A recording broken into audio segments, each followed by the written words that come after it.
ممبر نور پر جلوہ بار مقتدر علماء کرام، شعراء اسلام،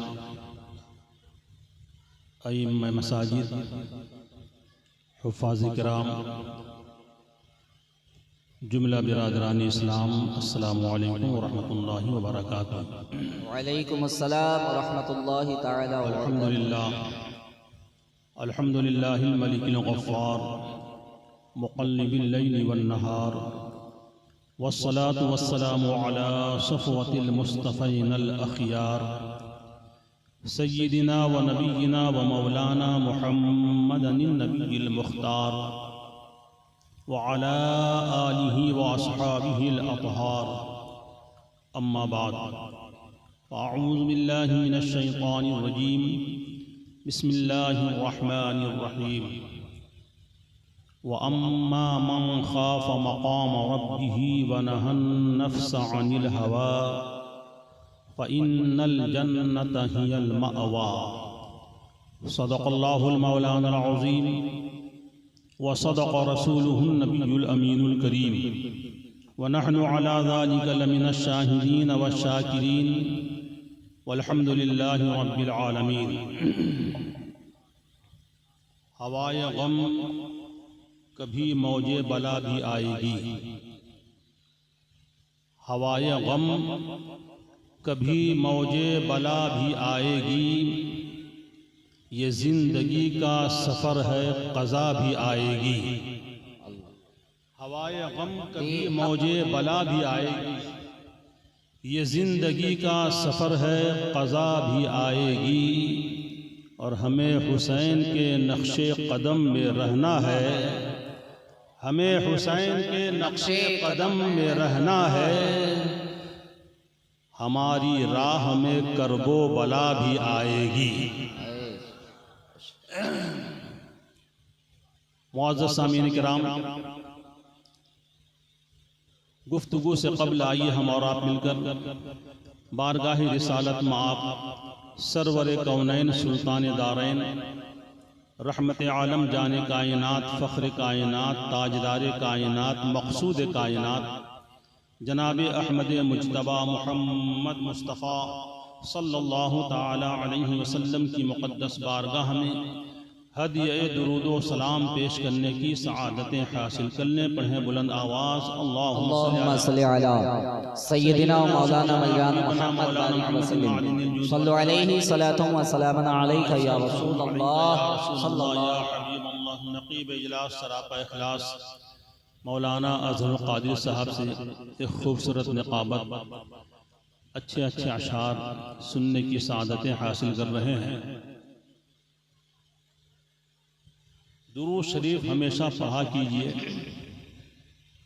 اکیلے ہوں، اجتماع میں ہوں، دکان میں ہوں، مکان میں ہوں، کھیت میں ہوں، کھلیان میں ہوں، کہیں بھی ہوں، درود کی کثرت کیا کیجئے۔ نبی کونین صلی اللہ علیہ وسلم نے ارشاد فرمایا کہ قیامت کے روز وہ مجھ سے بہت قریب ہوگا جو دنیا میں کثرت سے مجھ پر درود پڑھتا ہوگا۔ سبحان اللہ۔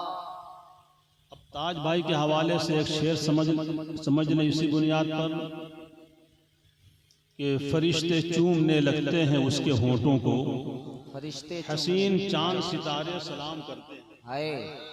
فرشتے چومنے لگتے ہیں اس کے ہونٹوں کو، حسین چاند ستارے سلام کرتے ہیں، اور درود پڑھتے ہوئے جب کوئی گزرتا ہے تو راستے کے اندھیرے سلام کرتے ہیں۔ سبحان اللہ۔ آئیے جی لگا کر نبی اور آل نبی پر ایک بار اور درود شریف پڑھ لیجیے۔ اللہم صلی علی سیدنا و نبینا و مولانا محمد الجود والکرم، صلو علیہ صلاۃ و سلام علیک یا رسول اللہ یا رسول اللہ یا حبیب اللہ صلی اللہ تعالی علیہ وآلہ وسلم۔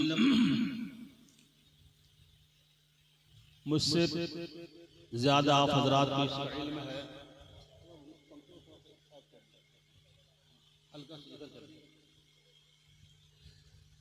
کہ آج کی یہ مجلس، آج کا یہ عظیم الشان، عظیم المثال، فقید المثال جلسہ عام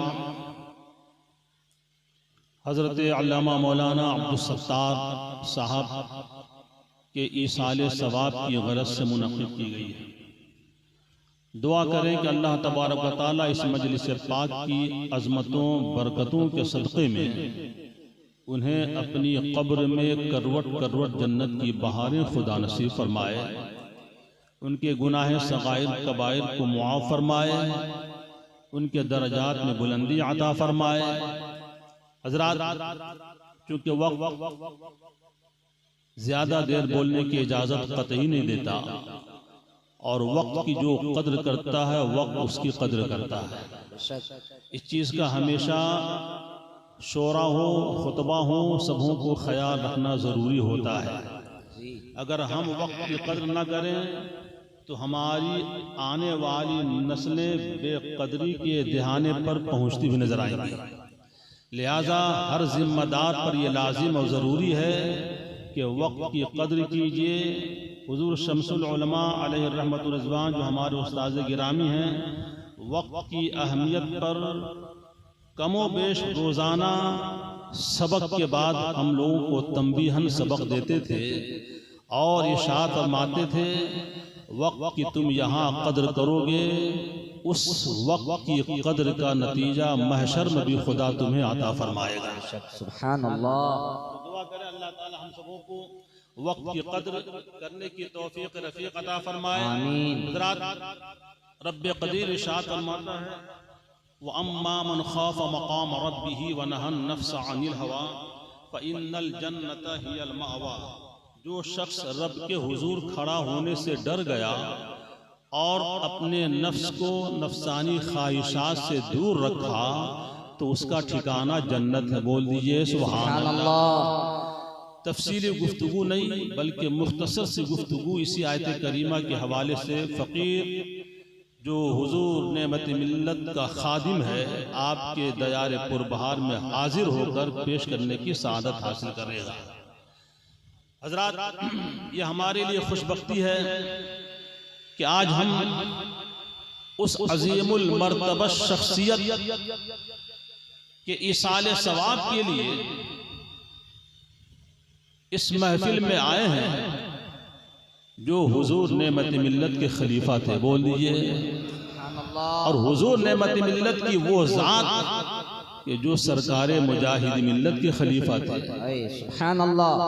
مجھے اچھی طرح یاد ہے کہ جب علامہ موصوف نے کٹک کی سرزمین ہو یا پھر جالسر کی سرزمین پر بلایا، کسی موسم پر بھی بلایا، کسی مہینے میں بھی دعوت دی، تقریر کرنے کے لیے، بیان کرنے کے لیے، اجالے خان کی مسجد کا حصہ ہو، جبکہ وہاں عرس اعلیٰ حضرت 10 شوال کو منایا جا رہا تھا، ایسے موقع پر بھی انہوں نے میرے کان میں ایک بات کہی تھی جو آج تک ان باتوں کی حلاوت ہمارے دل و دماغ کو معطر کر رہی ہے۔ فرماتے تھے، مولانا جس موضوع پر آپ بولو لیکن میرے حضرت کا ذرا سا تذکرہ ضرور کر دینا۔ سبحان اللہ۔ یہ عقیدت و محبت تھی حضور نعمت ملت سے علامہ عبدالستار صاحب، تھوڑا سا ذکر ضرور کر دینا۔ فون میں کبھی گفتگو ہوتی تو یہ فرماتے ہیں کہ آپ جب دیار نعمت ملت میں حاضر ہو، دربار نعمت ملت میں، تو فقیر کا بھی سلام پیش کر دینا۔ یہ عقیدت و محبت تھی حضرت علامہ عبدالستار صاحب کہ دل و دماغ پر ہمیشہ حضور نعمت ملت کا عکس جمیل رہا کرتا تھا۔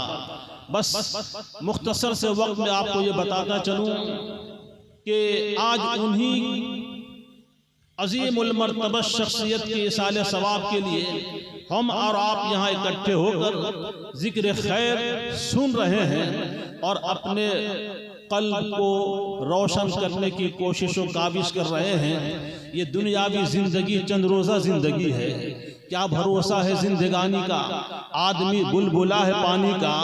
ظاہر سی بات ہے آج ہم ہیں کل نہیں رہیں گے، آج ہماری زندگی کی رمق ہے کل برقرار نہیں رہے گی، آج ہماری زندگی کا چراغ ہے روشن ہے کل گل ہو جائے گا، کون کب مرے گا، کہاں مرے گا، کیسے مرے گا، کوئی نہیں جانتا، خدا جانتا ہے، اس کے بعد مصطفیٰ جانتے ہیں۔ لیکن ہماری اور آپ کی اوقات نہیں کہ جان لیں، لیکن اس سے پہلے کہ ہم موت کے آغوش میں جائیں، اپنی دنیاوی زندگی کو کامیاب بنانے کی کوشش کیجئے، اپنی آخرت کی زندگی کو تابناک بنانے کی کوشش و کاوش کیجئے۔ آئیے ذرا تاریخ کے پنے کو نگاہوں کے سامنے میں رکھتے ہیں۔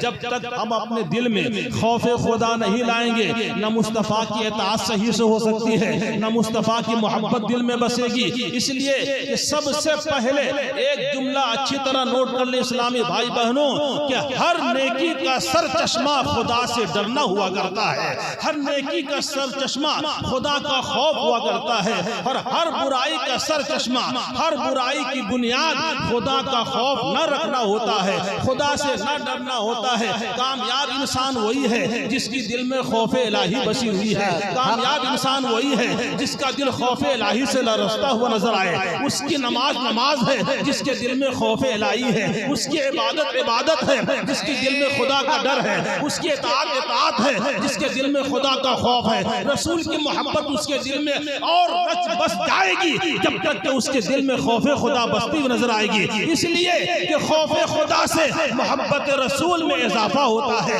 خوف خدا سے عبادت میں چاشنی پیدا ہوتی ہے، خوف خدا سے بڑوں کا ادب کا طریقہ معلوم ہوتا ہے، خوف خدا سے چھوٹوں پر شفقت کرنے کا طریقہ سلیقہ معلوم ہوتا ہے۔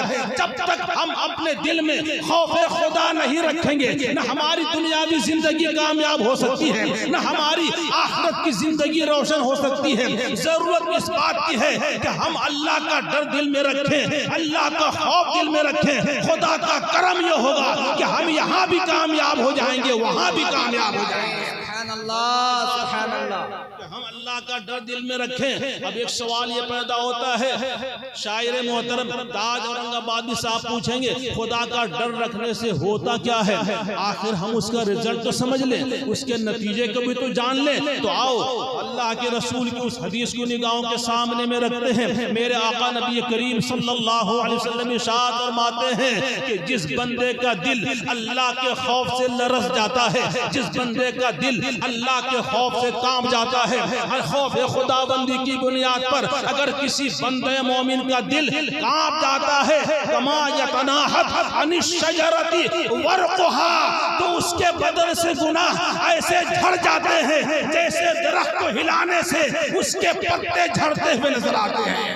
سبحان اللہ۔ اللہ کا خوف قیمتی سرمایہ کا نام ہے، خوف خداوندی ایک عظیم نعمت کا نام ہے، اللہ کا خوف ایک عظیم سرمایہ کا نام ہے، افسوس کا مقام ہے۔ آج آئیے ہم اپنے معاشرے کا جائزہ لیتے ہیں، اپنے معاشرے کا جائزہ لیں، یہ پتا چلے گا کہ خوف الہی ہمارے دل میں کتنی ہے، اللہ کا خوف ہمارے دل میں کتنا ہے۔ پنج وقتہ اذان ہوتی ہے، کتنے لوگ نماز کے لیے مسجد جاتے ہیں، پنج وقتہ صدائے توحید بلند ہوتی ہے، کتنے لوگ اپنی پیشانی کو جھکانے کے لیے رب کی بارگاہ میں سر بسجود ہونے کے لیے تیار ہوتے ہیں۔ اس کی واحد وجہ یہ ہے کہ ہمارے دل میں خوف الہی نہیں ہے۔ اگر دل میں خوف الہی ہوتی تو جیسے ہی اذان سنتے ہم مسجد کا رخ کرتے ہوئے نظر آتے، وقت نماز ہو جاتا تو ہم مصلی بچھا کر خدا کی بارگاہ میں سر بسجود ہوتے ہوئے نظر آتے۔ لیکن اللہ کے خوف دل میں نہ رکھنے کا نتیجہ یہ ہے کہ اذان ہوتی ہے ٹی وی آن رہتی ہے، اذان ہوتی ہے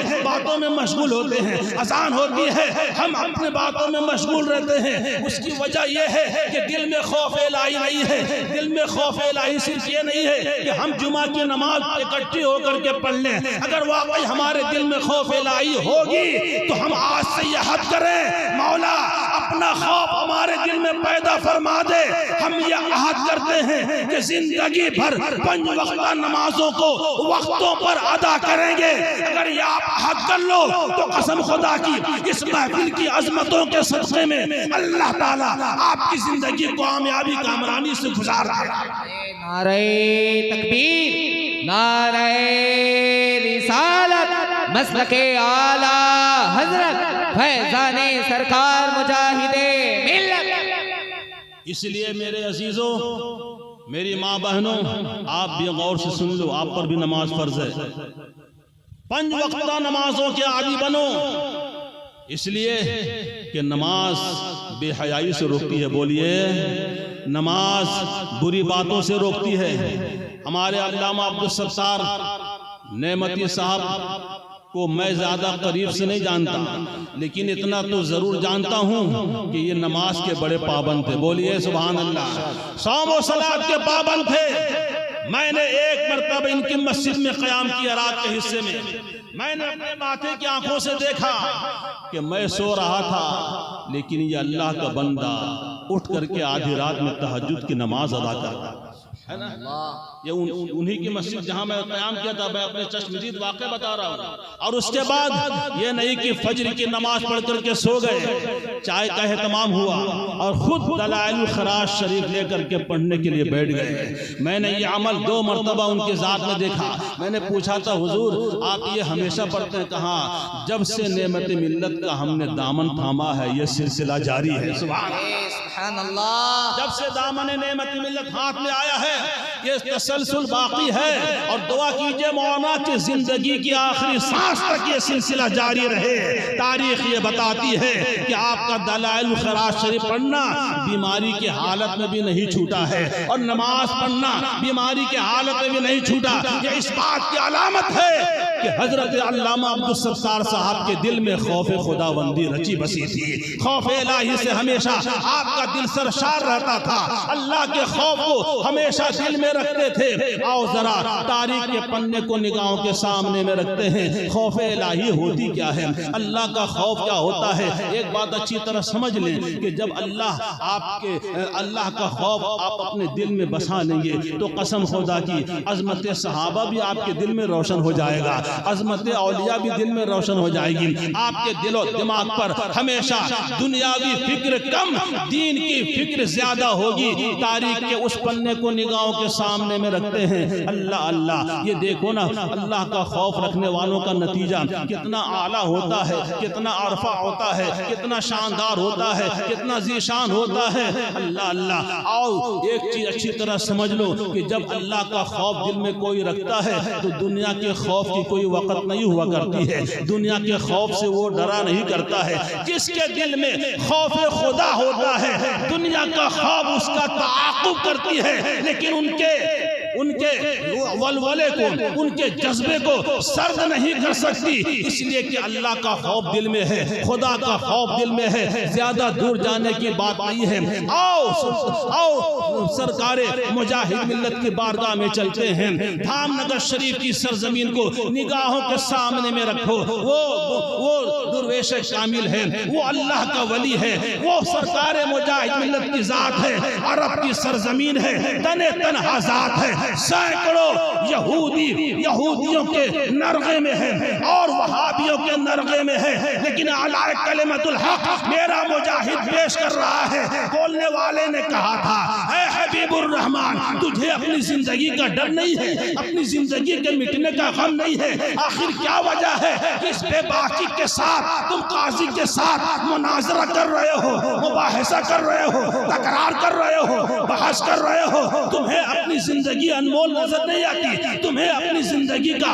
ذرہ برابر بھی احساس نہیں ہے۔ جانتے ہو جس کے ساتھ تم بحث کر رہے ہو ایک اشارہ اگر یہ کر دے تو پھانسی کے پھندے تمہارے گلے میں ہوں گے، ایک اشارہ قاضی کر دے تو موت کے آغوش میں جا سکتے ہو۔ ایسے وقت میں میرا مجاہد شیر رضا بن کر ایوان باطلہ میں ایک مزاج پیش کیا کہ مرد حق باطل سے ہرگز خوف پا سکتا نہیں، ارے سر کٹا سکتا ہے لیکن سر جھکا سکتا نہیں۔ نعرہ تکبیر، نعرہ رسالت، فیضان حضور مجاہد ملت، عاشقان حضور مجاہد ملت، غلامان حضور مجاہد ملت۔ میں پوچھتا ہوں کہ آخر یہ جذبہ سرکار مجاہد ملت کے دل میں کیوں پیدا ہوا؟ واحد وجہ یہ ہے کہ ان کا دل خوف الہی سے سرشار تھا، اللہ کے خوف سے ان کا دل سرشار تھا۔ وہ جانتے تھے موت اور حیات دینا یہ وہابیوں کا کام نہیں ہے، میرے رب کا کام ہے۔ میرے مجاہد یہ جانتے تھے کہ موت اور حیات کا مالک میرا رب کائنات ہے۔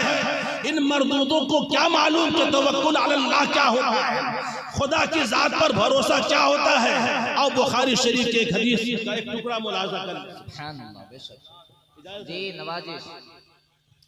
بخاری شریف کی حدیث، نبی کریم صلی اللہ علیہ وسلم صحابہ کی اجتماع میں ارشاد فرماتے ہیں کہ پچھلی امتوں میں ایک ایسا شخص موحد تھا، اس نے مرنے کے وقت ایک وصیت کی جی کہ جب میں مر جاؤں تو میری لاش کو جلا دینا، میری لاش کو جلا دینا، آگ لگا دینا، اور اس کے بعد جلی ہوئی لاش کی راکھ کو کچھ دریا کے حوالے کر دینا، کچھ ہواؤں میں چھوڑ دینا۔ وصیت کے مطابق ان کے بیٹوں نے وہی عمل کیا، باپ کی لاش کو جلا دیا اور اس کے بعد اس کی راکھ کو ہوا میں چھوڑ دیا اور اس کے بعد پانی میں ڈال دیا، دریا میں حوالے کر دیا۔ خدا کی قدرت کہ تھوڑی ہی دیر میں اس انسان کے مرے ہوئے لاش کو جو خاک میں راکھ بن کر ہوا میں اور پانی میں جا چکی تھی، اللہ تعالیٰ نے اس انسان کو زندگی عطا فرما دی۔ بولیے سبحان اللہ، تعالیٰ بولیے سبحان اللہ۔ اصولوں پہ جو آنچ آئے تو ٹکرانا ضروری ہے، اگر زندہ ہو تو زندہ نظر آنا ضروری ہے۔ لہذا کے بولو سبحان اللہ، سبحان اللہ۔ اب اللہ نے اسے زندگی کی بہار عطا فرمائی۔ میرا رب سوال کرتا ہے، میرے بندے تو نے اپنی لاش کو جلانے کا حکم اپنے بیٹوں کو کیوں دیا؟ اپنے بیٹوں کو وصیت کیوں کی کہ میری لاش کو جلا دینا؟ اب وہ انسان عاجزی کا پیکر بن کر خدا کی بارگاہ میں عرض کرتا، مولا میری ناقص العقل نے یہ سمجھا کہ میں بہت بڑا پاپی ہوں، میں بہت بڑا گنہگار ہوں، میں بہت بڑا سہکار ہوں، میں بہت بڑا خطا کار ہوں۔ تیری بارگاہ میں اگر جاؤں گا تو کون سا منہ لے کر جاؤں گا؟ تیری عدالت محبت میں جاؤں گا تو تیرے سوال کا جواب کیا میں دوں گا؟ میں نے کچھ نیکیاں اپنے اعمال میں اکٹھی نہیں کی ہیں، میرے اعمال سیاہ ہیں، میرے اعمال گناہوں سے بھرے ہیں۔ اے مولا اسی ڈر سے کہ اگر میری لاش جل کر خاکستر ہو جائے گی تو ہم تیری بارگاہ میں جانے سے بچ جائیں گے، چھٹکارا حاصل کر لیں گے، اسی بنیاد پر ہم نے اپنی لاش کو، ہم نے اپنے جسم کو جلانے کے لیے بیٹوں کو کہا۔ لیکن اس انسان کو معلوم نہیں کہ خدا کی قدرت کا دائرہ کتنا وسیع ہے کہ جو بے قابو ہو وہ اس پر بے قابو بھیج دیتا ہے۔ وطن کو کوئی خطرہ ہو تو ٹیپو بھیج دیتا ہے۔ میاں سجدے میں گر جاؤ دعائیں مانگ کر دیکھو، خدا کاغذ کے پھولوں میں خوشبو بھیج دیتا ہے۔ یہ خدا کی قدرت ہے۔ اس شخص کو معلوم نہیں کہ خدا کی قدرت کا دائرہ کتنا وسیع ہے، کتنا عریض ہے، خدا کی قدرت کو سمجھ نہ سکا۔ اللہ اکبر۔ مولا ہم نے اسی ڈر سے، اسی خوف سے، تیرے ڈر سے اور تیری بارگاہ میں پہنچنے کے ڈر سے ہم نے اپنے بیٹوں کو وصیت کی۔ میرا رب ارشاد فرماتا ہے، اے فرشتوں گواہ ہو جاؤ، میرا ڈر اس بندے کے دل میں آ گیا، میرا خوف اس کے دل پر مسلط ہو گیا، جس کی بنیاد پر اس نے اپنے بیٹوں کو یہ وصیت کی۔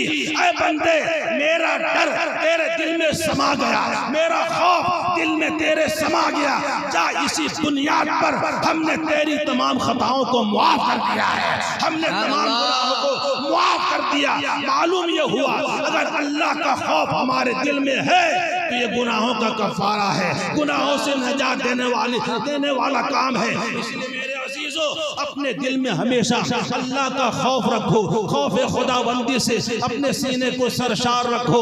اور تاریخ کا پنہ اور ذرا قریب کرتے ہیں، حضرت عثمان غنی ذوالنورین ہے، عشرہ مبشرہ میں شامل ہیں، داماد پیغمبر ہیں۔ ایک نہیں نبی کریم صلی اللہ علیہ وسلم کی دو صاحبزادیاں آپ کے نکاح میں آئی ہیں، حضرت عثمان غنی۔ اللہ اکبر۔ خوف الہی دیکھو کیا ہوتی ہے۔ آج ہمارے دل و دماغ پر خوف الہی کا ایک حصہ بھی شامل نہیں ہوتا۔ آخر وجہ کیا ہے کہ ہمارے ایمان کی کمزوری اسی بنیاد پر ہے کہ ہمارے دل میں خوف الہی مکمل نہیں ہے۔ خوف خدا دل میں رکھو۔ حضرت عثمان غنی رضی اللہ اللہ تعالیٰ عنہ قبرستان سے گزر رہے ہیں، قبر پر نظر پڑی ہے، رک جاتے ہیں، سرہانے پہنچے، زارو قطار رونے لگے، بے تحاشا رو رہے ہیں۔ راوی بیان کرتے ہیں کہ امیر المومنین حضرت عثمان غنی کی آنکھوں سے اتنے آنسو نکلے، اتنے آنسو نکلے کہ جس جگہ پر آپ بیٹھ کر رو رہے تھے اس جگہ کی زمین بھیگ گئی ہے، آپ کی ریش مبارک داڑھی شریف آنسوؤں سے تر ہو گئی۔ اللہ اکبر! جب اس منظر کو لوگوں نے دیکھا ہے، اب کچھ دیر کے بعد حضرت عثمان غنی اپنے ہمراہیوں کے ساتھ جب چل پڑے تو لوگوں نے پوچھا تھا، اے امیر المومنین، آپ کے کسی عزیز کی قبر تھی جسے دیکھ کر آپ کو رونا یاد آ گیا؟ آپ کے کسی رشتہ دار کی قبر تھی جسے دیکھنے کے بعد محبت کود کر آئی؟ آپ کے کسی اہل خانہ کی قبر تھی جس کی بنیاد پر آپ نے قبر کو دیکھا، آپ کی آنکھیں آپ دیدہ ہو گئیں؟ تو حضرت عثمان غنی کا ایک ہی جواب تھا، اے لوگو، یہ میرے کسی رشتہ دار کی قبر نہیں، یہ میرے کسی عزیز کی قبر نہیں، یہ میرے کسی اہل خانہ کی قبر نہیں۔ لوگوں نے دریافت کیا حضور، تو پھر آخر آپ رو کیوں رہے تھے؟ حضرت عثمان غنی کا جواب سنو دیوانوں۔ حضرت عثمان غنی فرماتے ہیں کہ جب میں قبر کو دیکھتا ہوں نبی کا فرمان یاد آ جاتا ہے، قبر کو دیکھتا ہوں نبی کی حدیث یاد آ جاتی ہے۔ کہا کون سا فرمان؟ تو حضرت عثمان غنی فرماتے ہیں صحابہ کرام کا مجمع تھا، میرے آقا لب کشا ہوتے ہیں اور ارشاد فرماتے ہیں، اے میرے جانثار صحابہ سنو، قبر وہ پہلی منزل ہے کہ اگر بندہ وہاں کامیاب ہو گیا تو آخرت کی منزل میں بھی کامیاب ہو جائے گا۔ اے عثمان غنی، آپ کیوں رو رہے ہو؟ تو حضرت عثمان غنی فرماتے ہیں کہ میں اس لیے رو رہا ہوں کہ ایک دن مجھے بھی موت آئے گی، میں بھی اسی طرح قبر میں جاؤں گا، تو نہ جانے میری قبر کی منزل کیسی ہوگی، نہ جانے میری قبر کی منزل کیسی ہوگی۔ اسی خوف سے، اللہ کے خوف سے ہماری آنکھ میں آنسو آ گئے۔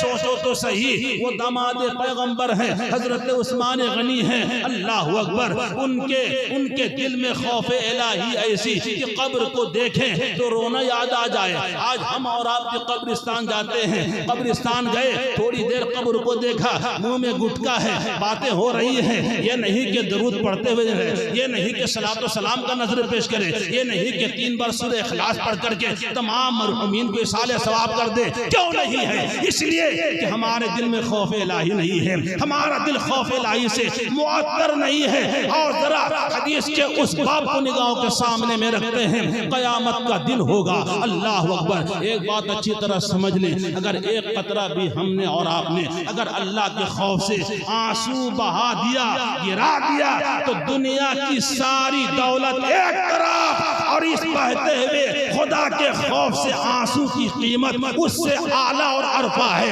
اللہ کے رسول نبی کونین صلی اللہ علیہ وسلم ارشاد فرماتے ہیں، اللہ قیامت کا منظر ہوگا اور دوزخ کے انگارے، دوزخ کی آگ چنگارتے ہوئے لوگوں کا پیچھا کرتی ہوئی نظر آئے گی۔ نماز کا واسطہ دیا جائے گا، آگ نہیں رکے گی، روزے کا واسطہ دیا جائے گا، آگ نہیں رک رہی ہے، عبادتوں کا واسطہ دیا جائے گا، آگ نہیں رکتی ہے۔ اسی اسنا میں حضرت جبریل علیہ السلام ایک کٹورے میں پانی لے کر نبی کونین کی خدمت میں حاضر ہوں گے۔ کہا یا رسول اللہ، اسے آپ لیجئے اور اپنے دست کرم سے آنے والی جہنم کی آگ کی طرف پھینک دیجئے۔ اللہ کے رسول ارشاد فرماتے ہیں، اے جبریل، اس کٹورے میں کیا ہے؟ تب حضرت جبریل فرماتے ہیں، یا رسول اللہ، یہ آپ ہی کی امت کے وہ آنسو ہے جو دنیا میں رہ کر اللہ کے خوف سے بہایا تھا، اللہ کے خوف سے نکلنے والے یہ آنسو ہیں جو آپ کی خدمت میں لے کر جبریل حاضر ہوا ہے۔ اے یا رسول اللہ، اب اپنے دست مبارک سے